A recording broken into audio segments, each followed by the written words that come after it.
Muy buenas tardes para todos los oyentes de Al Día Noticias que nos escuchan a través de www.aldianoticias con johndidier.com y punto 5, 1400 del AM.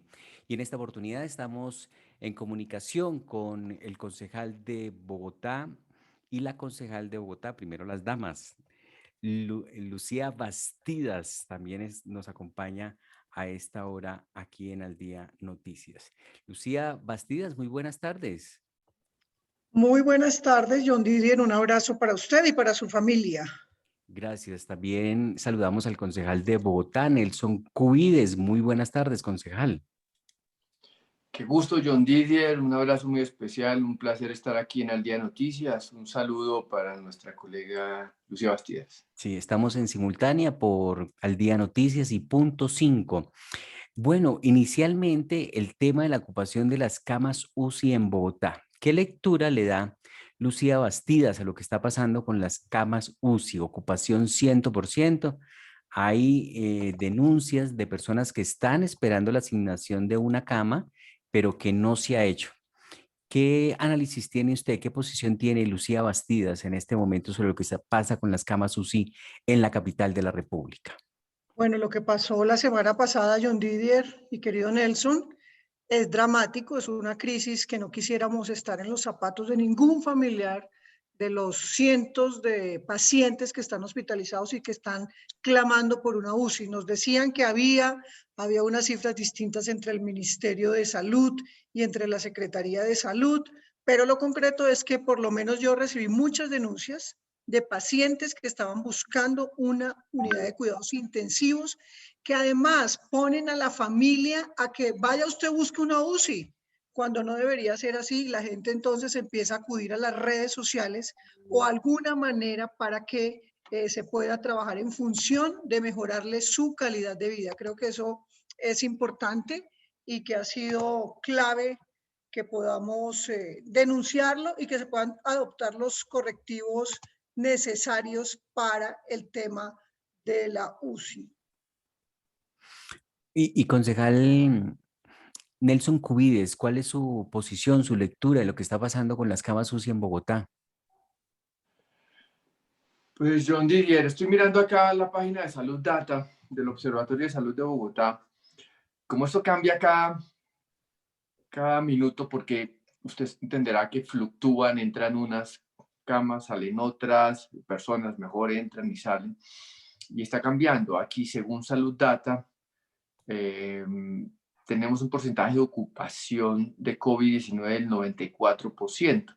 Mm. De las 2.152 camas disponibles para COVID, hay 2.022 ocupadas.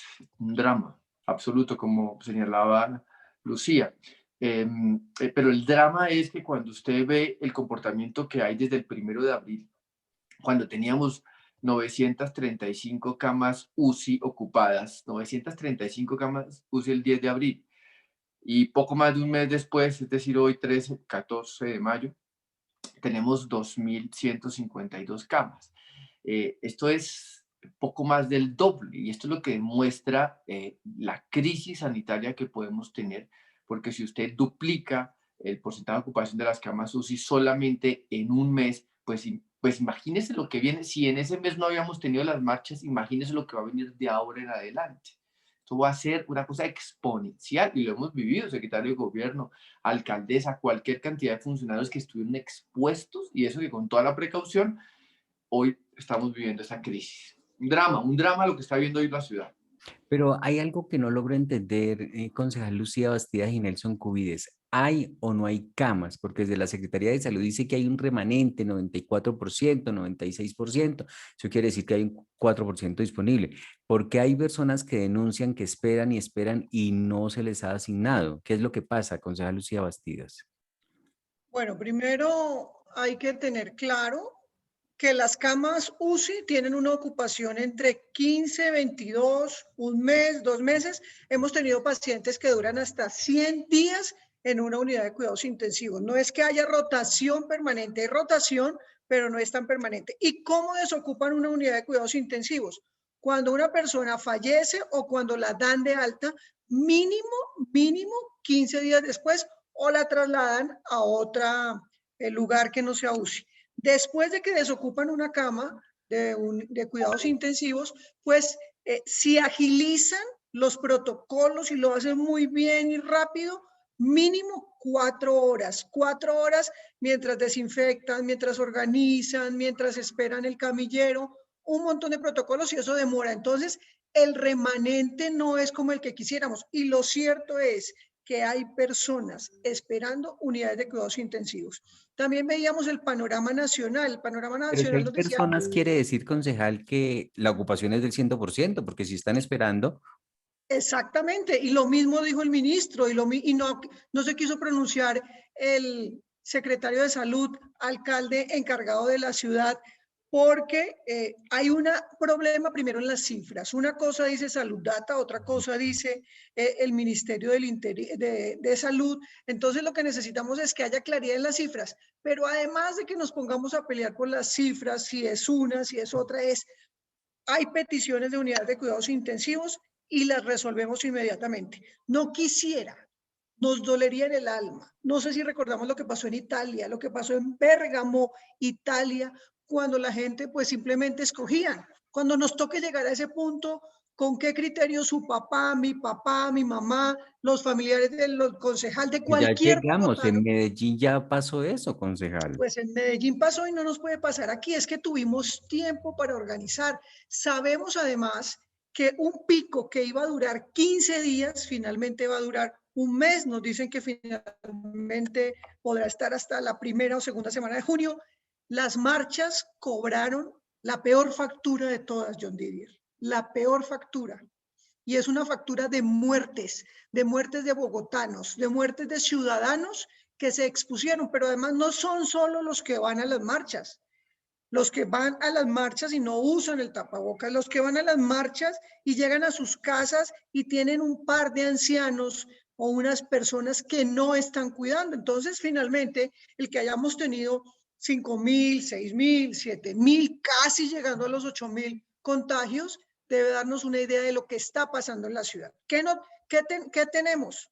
Una Bogotá sin UCIs, una Bogotá con hambre, una Bogotá sin transporte por el vandalismo, una Bogotá sin trabajo, una Bogotá sin comercio, una Bogotá con desesperanza y con miedo de lo que puede pasar, porque eso es lo que estamos viviendo. Y eso, John Didier, y usted me ha escuchado hablando mucho del tema, afecta la salud mental de los bogotanos. Entonces, estamos capturados. Por un lado, la cuarentena más larga, de las más largas del mundo, pero ahora nos tiene presos el miedo y ahora nos tiene presos los paros porque no nos dejan salir, porque están amenazando, porque están atracando. ¿Saben que se lumpenizó esas marchas? Por supuesto, bienvenida a las marchas pacíficas. Por supuesto, condenamos los excesos de la policía. Por supuesto, condenamos el vandalismo contra la policía. Pero lo cierto es que todos somos colombianos, que todos somos bogotanos y estamos en el peor momento. Usted escuchaba la semana pasada a la alcaldesa diciendo, por favor, les ruego, les digo, pues nos dejamos coger ventaja todos, absolutamente todos nos dejamos coger ventaja y el vandalismo hizo de las suyas en todos los componentes. ¿Cuánto van a ser las pérdidas? ¿Cuánto está perdiendo la ciudad por todo el tema del paro? Súmele el COVID, súmele 61.000 empresas quebradas, súmele 1 millón de desempleados, súmele que los niños no van al colegio, o sea, tenemos una bomba social que está siendo alimentada por los señores del paro o aquellos que desde la comodidad de sus casas están llamando a que la gente vaya y se exponga, vaya y paralice la ciudad, vaya y vandalice como hicieron con los medicamentos hoy en la ciudad. Además no tenemos, John Didier, insumos para el tema de problemas renales, para hacer las diálisis, ni con qué atender a los enfermos de cáncer. Entonces, esto que han hecho es criminal. Sí, así lo ve usted, concejal Nelson Cubides, tal como lo describe la concejal Lucía Bastidas. Pues este es un panorama muy complicado. Creo que Lucía ha hecho una explicación general de lo que hoy está ocurriendo, que todos lo estamos viviendo en el día a día.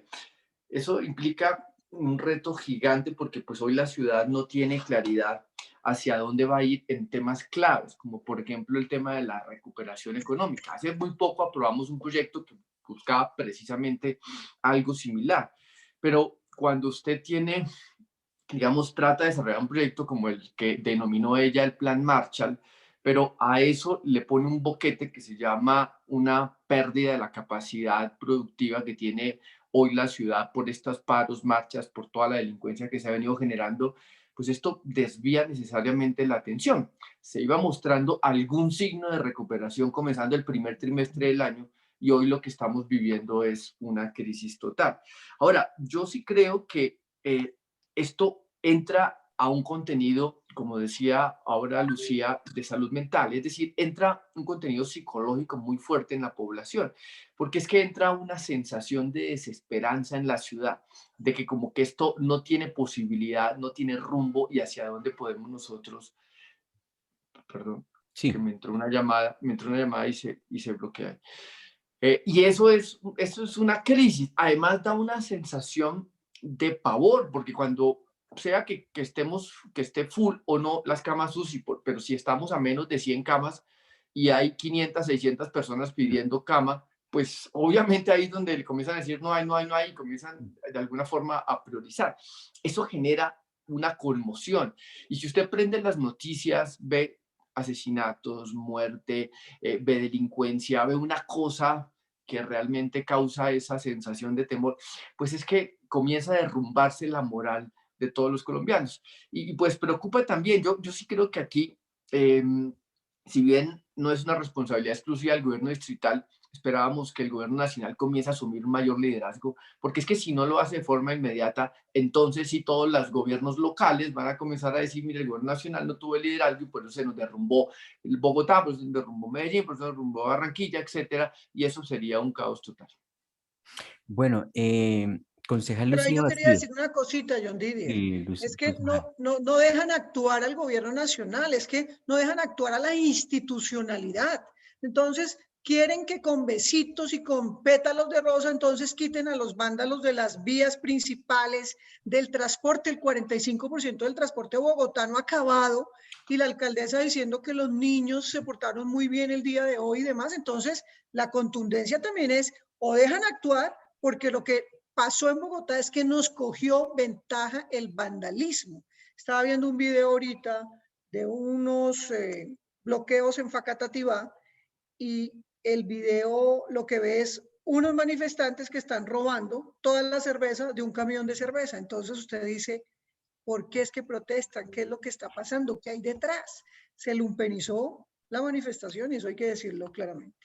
Bueno, hay una duda que yo tengo y ustedes que se mueven un poco en la política, tratar de tomar distancias partidistas y sí mirarlo desde un punto de vista más objetivo. Realmente, ¿en qué momento se salió esto de las manos? Cuando se protestaba era por una reforma tributaria. Realmente se colmó la paciencia de los ciudadanos. Fue la copa, la reforma tributaria, la copa que rebosó el vaso. ¿De verdad Nicolás Maduro, el régimen de Venezuela está financiando bloqueos, tienen gente vandalizando aquí, hay colectivos de Venezuela aquí? ¿Hasta dónde realmente dirigentes incendiarios que se consideran como Gustavo Petro tiene a la gente? Es que es demasiada la gente y a mí personalmente me cuesta dificultad creer que un senador puede manipular la conciencia de miles y miles de personas, porque es que estos son mucha gente en todo el país protestando pacíficamente, pero también grupos de vándalos que hacen ruido y hacen daño y mucho daño. Fíjese que estamos en Bogotá a punto de poder quedarnos sin agua, porque eso no lo hemos abordado aquí en este análisis. No se puede movilizar insumos para el tratamiento del agua, concejal. ¿Qué fue lo que desató esta situación que parece una sin salida en la que está Colombia? Cada vez es más delicado el asunto, cada vez pide más y uno no sabe. Ya el gobierno anunció gratuidad en universidad para estrato 1, 2 y 3 en el siguiente semestre, ya en 2021. Eso Entonces, estaba en la reforma. mm, por eso, ¿es cierto quiénes son los responsables de este vandalismo? ¿O es que realmente ya se colmó la paciencia de los ciudadanos y ya no aceptan nada y hasta que no pase un poco de cosas? Y uno dice, ¿y aquí con quién se dialoga? Para ustedes como dirigentes políticos, ¿ustedes la tienen clara o están igual de confundidos que lo puedo estar yo como periodista? ¿Quién? ¿Quién habla? Lucía Bastidas. Bueno, mire, yo creo que es un poquito de cada cosa. Se nos ha olvidado un pequeño elemento y es que llegó el COVID. Y el COVID es una pandemia, es un enemigo, es una guerra biológica. Y que el COVID trajo sus consecuencias mundiales y destruye lo económico, lo político, lo social. Y estamos actuando aquí como si no hubiera COVID. Por supuesto que hay un malestar social. Por supuesto que el gobierno nacional tenía que hacer una reforma tributaria y lo comunicó mal, porque dejó que la oposición política que está en campaña política fuera la que vocereara la reforma tributaria. Lo hicieron muy mal. Entonces, Pero claro que todo el concejal, no tiempo, fue la pues, oposición, yo creería que no fue la oposición. Yo recuerdo el malestar que a mí como ciudadano me produjo escuchar al viceministro de Hacienda decir que el café, que la sal y el azúcar no eran productos básicos y fundamentales y que no, por lo por eso tanto digo, hubo podían ser sometidos a equivocaciones, la, claro que que por eso había que digo, ponerles IVA. hubo equivocaciones desde el gobierno, claro, pero miren, los gobiernos del mundo, Estados Unidos, John Biden salió a hablar de una reforma tributaria. El tema de Brasil salió a hablar de una reforma tributaria. Nuestro camarada de México salió a hablar de una reforma tributaria, porque es que aquí queremos un montón de subsidios, renta básica ya, porque es que decirlo es fácil, pero cuando tú tienes que ver las finanzas del país, las finanzas de las ciudades, ¿de dónde vamos a sacar tantas cosas? Aquí que deberíamos estar enfocados todos en la reactivación económica y lo que están haciendo es echándole un portazo a los empresarios que están llegando al límite y decir, bueno, no, aquí no podemos estar. Estábamos esperando con ansias, por ejemplo, que el 1 de mayo se iba a abrir Cine Colombia, un hombre que ha sido corresponsable con este país, con la ciudad, el presidente de Cine Colombia, y no se pudo abrir Cine Colombia. ¿Cuántos empleos es eso? O cuando yo escucho a concejales hablar, es que esos empresarios, el capitalismo, pues están dando empleo. Ojalá todos fuéramos capitalistas y ojalá todos tuviéramos empresa, porque es que los empresarios tienen una carga impositiva grande, aguantaron muchos de ellos todo este baldado de agua fría que fue el COVID y demás. Y entonces se sumaron muchos factores. Un malestar social, una mala comunicación del gobierno nacional frente a una reforma tributaria que tocaba hacer, que entre otras cosas, Iván Duque no va a ver la recolección de esos recursos. Era siendo responsable con el próximo gobierno. Pero algunos le decían, pero primó el tema técnico. Y súmele a eso los que le hicieron conejo a la paz en este país, que por supuesto veo con risa y con molestia como la Corte Suprema entonces pidió la extradición ahora del señor Santrich, como el señor Iván Márquez de camuflado salió a decir que iban a seguir atacando a Duque, que lo iban a tumbar. Entonces no podemos decir que no está pasando nada, que no hay financiación. ¿Usted cree que la gente está gratis, muchos en esas manifestaciones? Y digo, protestas pacíficas es una cosa, pero lo que están haciendo, lo que han acabado en los barrios, yo he visto comerciantes de barrio, es que la palabra comerciante no es tetramillonario, billonario o millonario, no, es gente que Don Abdón en la esquina, que es el que tiene la cigarrería de toda la vida y demás, y se la saquearon. Entonces eso es lo que estamos haciendo. El señor Diosdado Cabello habló en contra de del presidente Duque y promocionando las marchas, sí. El señor Nicolás Maduro habló también. El señor Entonces, Iván ¿usted cree en Márquez. en esa Entonces, hipótesis, concejal, que sí está claro que haciendo sí, Venezuela presencia acá? pero además y lo digo, claro que hay un malestar social, pero es que sí, y ahí había un tema mental de fondo, muchos jóvenes sin estudiar, sin ir a rumbita, sin ir a cine, sin ir a teatro, sin ir a hacer ejercicio, sin ir a la universidad, sin tener sus relaciones sexoafectivas que hacen parte de la cotidianidad de los jóvenes, de los hombres y de las mujeres de cualquier parte del mundo. Pues claro, o sea, fue una bomba donde encontramos un poquito de cada cosa. No hay un manual aquí que nos diga es esto, esto y esto, sino fueron una confluencia de factores. Ahora, Mm. que lo utilice la oposición política y sí, El señor Gustavo Petro, como, sí, pero no, pero sí. Yo veo a los activistas del movimiento del doctor Gustavo Petro, pues en los barrios animando a la gente que se mantengan en las protestas, eso es lo que se ve. Mm. Entonces podemos decir, ay o no hay responsabilidad. He visto gente desde la comodidad de su casa que desde la pandemia nunca ha salido y diciendo, vayan, mantengan las marchas, estén en la calle. Yo he visto a profesores animando a que estén en las protestas, pero se han negado y le han negado la posibilidad a Sí. los niños a que vayan a recibir clases presenciales en la semipresencialidad. La virtualidad ni siquiera en los días de paro ha tenido clase los niños. No han tenido porque los profesores están en paro. Entonces aquí, la única solución, ¿cuál es? Ustedes, los medios de comunicación, nosotros, los políticos de cualquier tendencia, porque a la gente le sabe a popó hoy los políticos. La gente lo que quiere es ir a trabajar, ir a trabajar, tener la posibilidad de trabajar Sí. y que no lo maten en el camino y que los trancones se acaben. Pero entonces lo que estamos haciendo es complicándole más la vida sin transporte, sin empleo. ¿A quién estamos fregando? A la gente que sale a trabajar, a esos que no han marchado, que no quieren marchar, que quieren trabajar. Y sabe que John Didier y sabe que Nelson, los derechos de esos, ni a la alcaldesa, ni al presidente, ni al personero, ni a algunos concejales les interesan. Sí. Esos derechos, porque aquí hablan de los derechos de los Per- que marchan. Y Permítame, concejal. la policía la han cogido de trompo de poner, y por supuesto que los policías Ujú. que han cometido delitos, que han abusado de la autoridad, si han violado mujeres, por Dios, los peores castigos. Sí. Pero no con ese cuentico, porque ese de campañas al Senado, que es acabar con la policía, su única bandera, y por eso entonces han vendido una serie de noticias falsas, que Nos es un gustaría, tema del análisis. Me gustaría incluir en este debate el tema si amerita o no la reforma a la policía, que es otro de los puntos que están pidiendo los del Comité del Paro, pero permítame, se nos va a agotar el tiempo y sí me gustaría escuchar el análisis frente a esta hipótesis de las causas y por qué estamos viendo lo que estamos viendo hoy en Colombia. ¿Llegan Venezuela a tener injerencia en responsabilidad en lo que está pasando hoy en Colombia, concejal Nelson Cubides?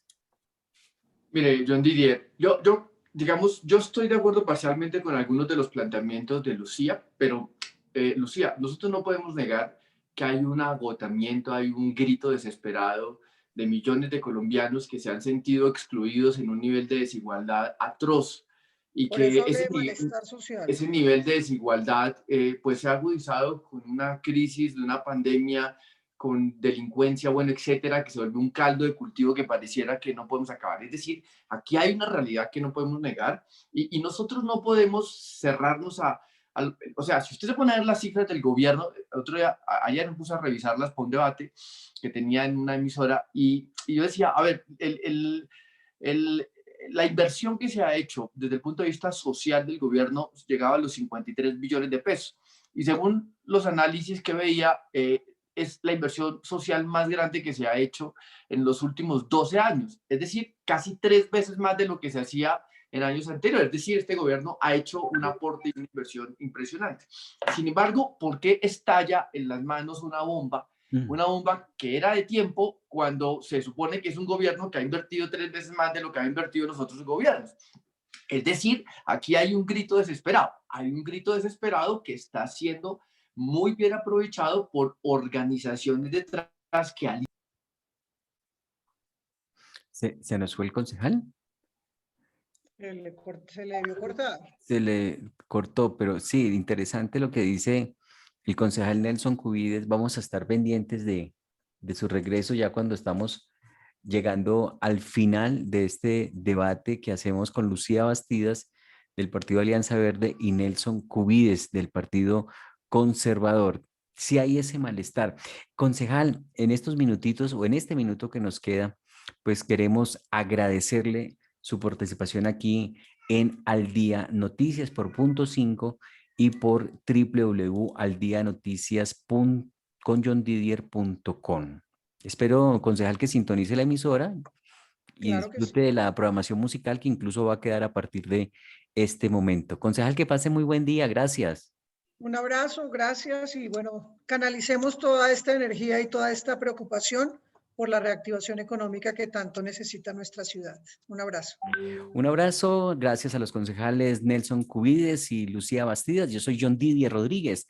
El Señor les bendiga rica y abundantemente. Los dejamos en la mejor programación de www.eldianoticiasconjohndidier.com.